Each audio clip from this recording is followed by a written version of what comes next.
سيأتي الضياء برغم الغيوم وتشدو الطيور بذات القدوم ونمضي سويا على دربنا وفي كفنا شعلة من علوم سيأتي الضياء برغم الغيوم وتشدو الطيور بذاك القدوم ونمضي سويا على دربنا وفي كفنا شعلة من علوم فقرآننا ذلك القائد وقل جاء الحق وزهق الباطل إن الباطل كان زهوقا قرآننا ذلك القائد وتفسيره ساطع كالنجوم.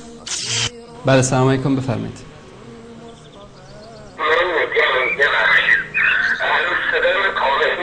بله الان صداتون واضح تره بفرمایید. من توی ما تو ایرانی عراق میشینیم استان مرکزی.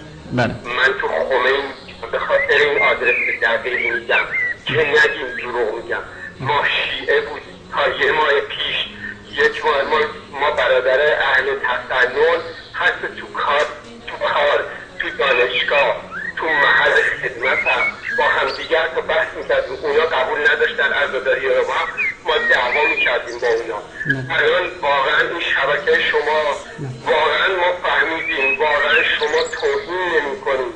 واقعا شما آدم رو به راه حق یعنی هدایت میکنید. من پدرم خواهر 80 نفر هستیم خدا شاهده داریم یک ماه تماس میخوایم بگیریم با این شبکهاتون همش پارازیت میزدن. اصلا تعجب کرد. حتی تو شبکه کلمه هم تو منشیش داریم اونو گذاشتیم پخش نکردن امشب.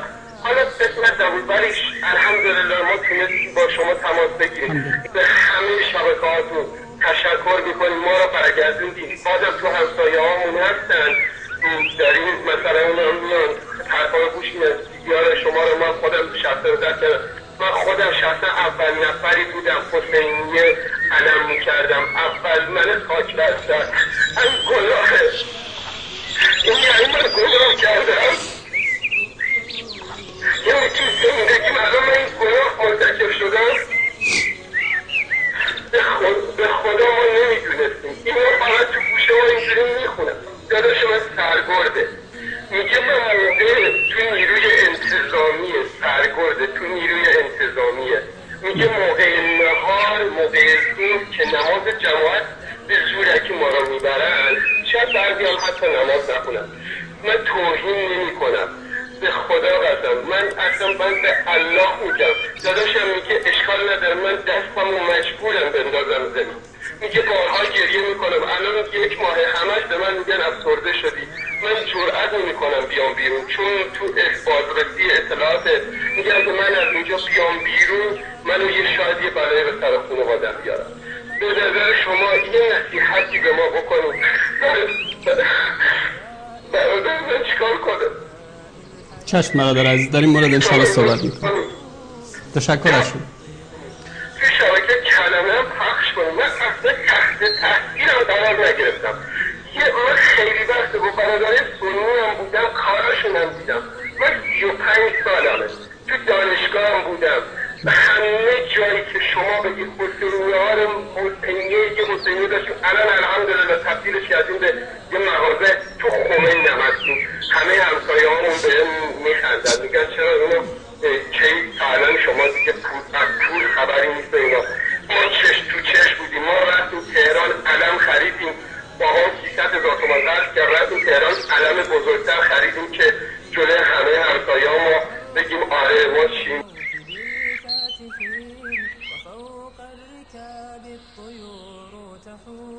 فإن جاءنا الموت لسنا نخاف وفي موقف الحشر تأتي الخصوم ونرحل في موكب الفاتحين وفوق الركاب الطيور تحوم فإن جاءنا الموت لسنا ولی خیلی غلام من الان من خودم برادر خانمم همه اینجاییم ولی بابام متاسفانه اینجا بابام شاید بشنوه تو عراق میشینه، باز برادرم تو عراقه، ولی الحمدلله خدا رو شکر میکنم که شما به راه حق ما را ما دایت کردیم. اون یکیم من از همه تون معذرت میخوام اگه یکی از ایران به شما زنگ میزنه فوش مادر فوش خواهر، اگه من فوش مادر به هم نوع خودم بدم، چه کافر چه مسلمان فرقی نمیکنه، به مادر خودم فوش دادم،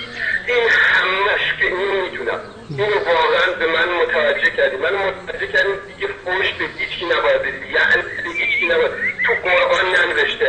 آفرین و تبارک الله تعالی به شما که واقعا تو قرآن اینا رو ننوشتم، واقعا شما منو متوجه کردیم که قرآن چی نوشته.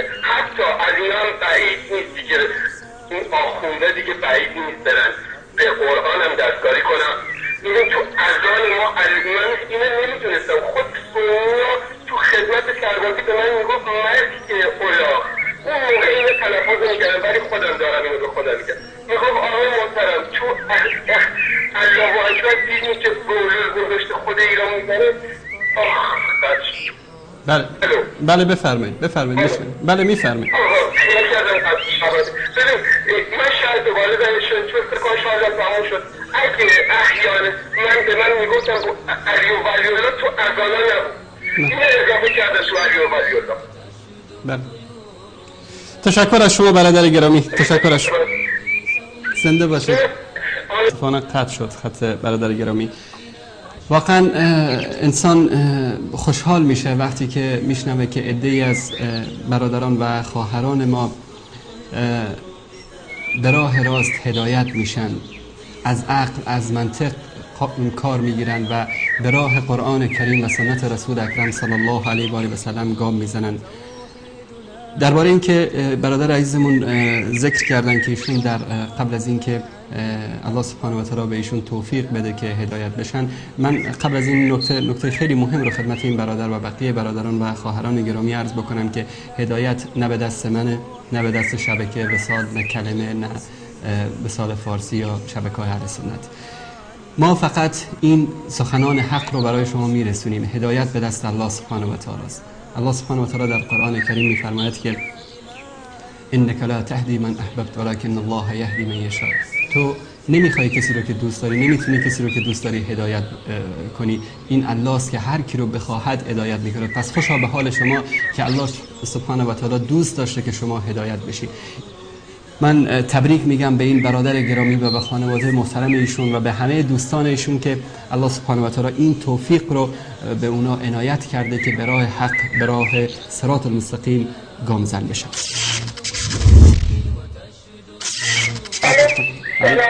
علیکم السلام و رحمت الله. به سال حق بفرمایید. من خواستم از شما تشکر کنم به خاطر برنامه قشنگتون. بیننده گرامی السلام علیکم و رحمت الله، بفرمایید. الو. بله. السلام. سلامت باشید.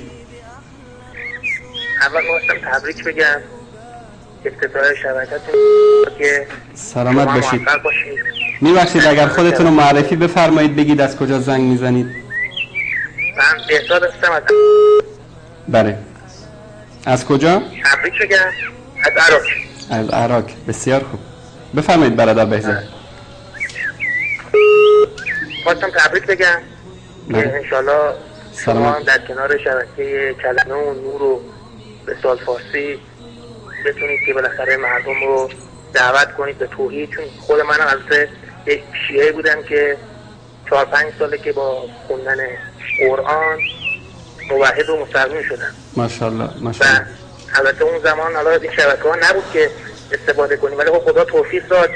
ولی خب الان شکر میکنم که بالاخره این شبکه ها اومده و افراد بیشتر رو میتونه به اسلام و به توحید واقعی بیاره. خدا توفیقتون بده انشاءالله. شما رو خدا میسپارم. خدا نگهدار. زنده باشید. خیلی ممنون بیننده عزیز و گرامی. ما هم خیلی خوشحال شدیم از اینکه صدای شما رو شنیدیم. بله بفرمایید. راستش بنده وقتی که همچون افرادی تماس میگیرن که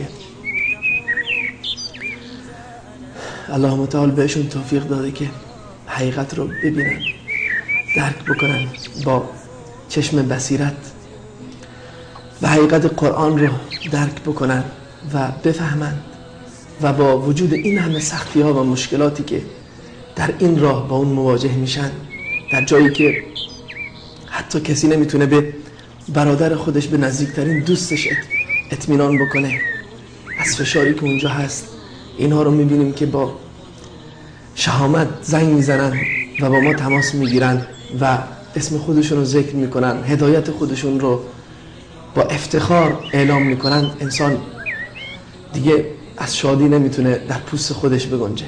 از الله متعال میخوایم که این افراد رو ثابت قدم بگردونه و به ما هم اخلاص نصیب بکنه که بتونیم خدمتگزار تمامی برادران و خواهران اهل سنت و اهل تشیع و فارسی زبان و حتی دیگر ادیان باشیم تا بتونیم حقیقت رو به اونها برسونیم. کسانی که حرف ما رو میفهمند، کسانی که زبان فارسی رو میفهمند، الله به ما توفیق بده که بتونیم حقیقت رو به اونها برسونیم و آنها را از گمراهی و ضلالت دور بکنیم. بله، سلام علیکم. سلام علیکم. علیکم السلام و رحمت الله و برکاته. سلام علیکم. سلامت باشید، بفرمایید. اول از همه میخواستم تشکر کنم از برنامه خوبتون. زنده باشید، سلامت باشید. من لم یشکر المخلوق لم یشکر الخالق. سلامت باشید. و میخواستم از مهمان برنامه‌تون بپرسم، این محاورانی که این همه دم از وحدت میزنن، چرا یه اجازه ساختی مسجد در تهران به ما نمیدن؟ الو. بله بفرمایید برادر، بلندتر صحبت بفرمایید. خوبی، چه خبر؟ سلامتی؟ زنده باشید، بفرمایید. واقعا از برنامه خوبتون خیلی ممنونم و این برنامه واقعا آموزنده است. سلامت باشید، نظر لطف شماست. واقعا خیلی خوشحالیم برنامه‌تون رو مشاهده می‌کنیم. سلامت باشید. ممنونیم. شما اخبار ایران همش دارن دروغ میگن. بله. و ازتون خیلی خیلی ممنونم. واقعا من خودم قبلا یه شیعه بودیم با برنامه شما موافق شدم. خیلی خیلی ازت ممنون. زنده باشید، موفق باشید. الله متعال شما رو حفظ بکنه. واقعا شما رو خیلی دوست دارم. سلامت باشید. الله متعال شما رو دوست داره.